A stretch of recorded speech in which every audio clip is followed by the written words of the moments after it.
basically what happened was that humanism was not originally an ideology. It wasn't called humanism because it believed that man was the measure of all things.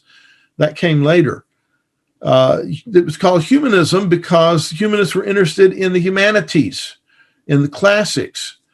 They wanted to read ancient writings in the original languages using grammatical historical exegesis instead of allegorical exegesis.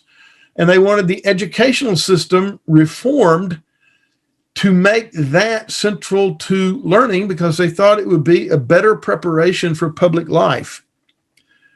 And as they were developing that, some people inevitably started asking, well, what would happen if we applied this new way of reading to Scripture?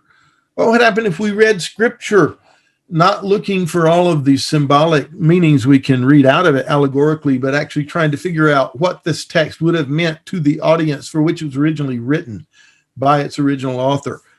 Grammatical, historical. What would happen if we read the Bible this way? Well, what would happen is that minds would be blown and Europe really turned upside down. So that really paved the way for the Reformation, as you see in that quotation we read from Luther. At the same time, humanists, some humanists became reformers because they were interested in applying this new approach to Scripture, and in the providence of God, it ended up opening the Scriptures to them in new ways. But other humanists picked up from the Greeks the idea of the ancient Greeks, the idea of the perfectibility of human nature. And those guys went off in a completely different direction. And they became the ancestors of what today we call secular humanism.